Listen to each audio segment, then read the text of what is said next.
শ্রীমদ্ভাগবতের প্রথম স্কন্দ প্রথম অধ্যায় চতুর্থ শ্লোক।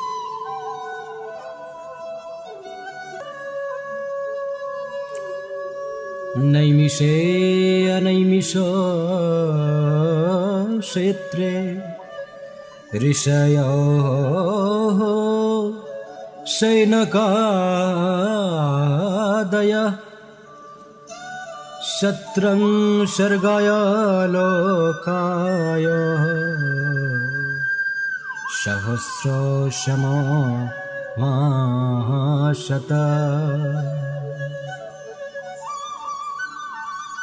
এক সময় শৌনকাদি ঋষিরা পরমেশ্বর ভগবান এবং তার ভক্তদের প্রীতি সাধনের জন্য বিষ্ণুতীর্থ নৈমিষারণ্যে সহস্র বর্ষব্যাপী এক যজ্ঞ অনুষ্ঠান করেছিলেন। পরবর্তী তিনটি শ্লোক হচ্ছে শ্রীমদ্ভাগবতের ভূমিকা স্বরূপ। এখন এই মহান শাস্ত্রগ্রন্থের মূল বিষয়টি উপস্থাপন করা হচ্ছে। শ্রী সুখদেব গোস্বামী প্রথম শ্রী ভাগবত শোনান, তারপর দ্বিতীয়বার তার পুনরাবৃত্তি হয় নৈমিষারণ্যে।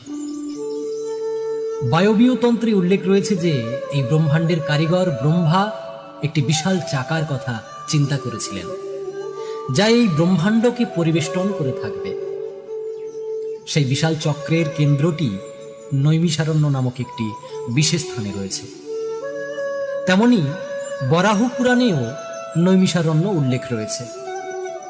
সেখানে বর্ণনা করা হয়েছে যে এই স্থানে যজ্ঞ অনুষ্ঠান করার ফলে আসরিক মনোভাবাপন্ন মানুষদের শক্তি নষ্ট হয়ে যায়।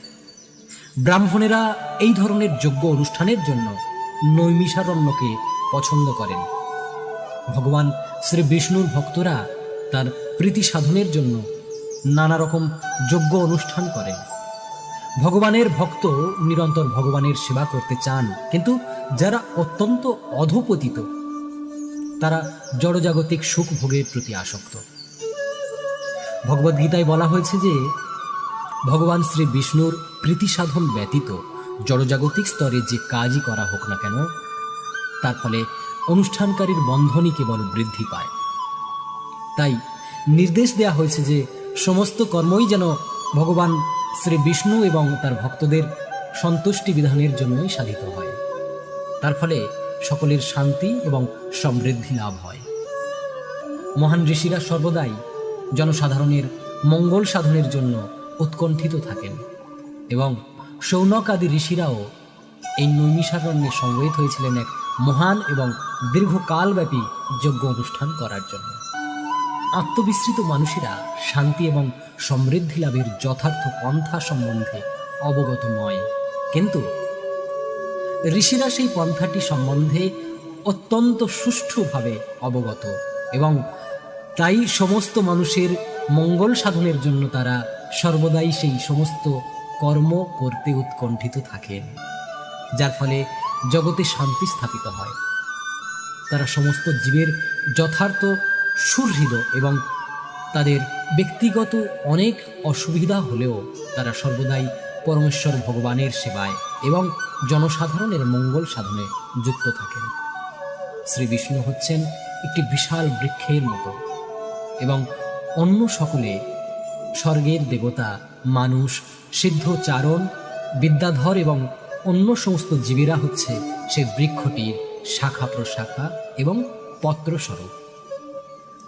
এই বৃক্ষটির মূলে জল সিঞ্চন করা হলে বৃক্ষটির বিভিন্ন অঙ্গ প্রত্যঙ্গগুলির আপনা থেকেই পুষ্টি সাধন হয়।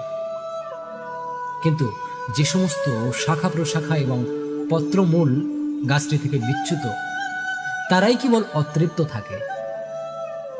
যে সমস্ত শাখা প্রশাখা এবং পত্রমূল বৃক্ষটি থেকে বিচ্যুত, তাদের যতই জল সিঞ্চন করা হোক না কেন, তবুও তারা ধীরে ধীরে শুকিয়ে যায়। তেমনি মনুষ্য সমাজ যখন বিচ্যুত শাখা প্রশাখা এবং পত্রের মতো পরমেশ্বর ভগবান থেকে বিচ্ছিন্ন হয়ে পড়ে, তখন তাদের আর কোনোভাবেই পুষ্টি সাধন করা যায় না এবং যারা সেই চেষ্টা করে তারা কেবল তাদের শক্তিরই অপচয় করে। আধুনিক জড়বাদী সমাজ পরমেশ্বর ভগবানের সঙ্গে তার সমস্ত সম্পর্ক ছিন্ন করেছে, আর তাই সেই সমাজের নাস্তিক নেতাদের সমস্ত পরিকল্পনা প্রতি পদক্ষেপে ব্যর্থ হচ্ছে, তবুও তাদের জ্ঞান হচ্ছে না। এই যুগে অজ্ঞানের অন্ধকার থেকে জেগে ওঠার পন্থা হচ্ছে সংঘবদ্ধভাবে পরমেশ্বর ভগবানের দিব্য নাম কীর্তন করা। সেই পন্থা এবং তার উপায় শ্রী চৈতন্য মহাপ্রভু অত্যন্ত বিজ্ঞানসম্মতভাবে প্রদান করে গেছেন, এবং বুদ্ধিমান মানুষদের কর্তব্য হচ্ছে যথার্থ শান্তি এবং সমৃদ্ধি লাভ করার জন্য তার সেই শিক্ষা গ্রহণ করা। শ্রীমদ্ ভাগবত সেই উদ্দেশ্যেই প্রকাশিত হয়েছে, এবং তা আরও বিশদভাবে পরবর্তী অধ্যায়ে বিশ্লেষণ করা হবে।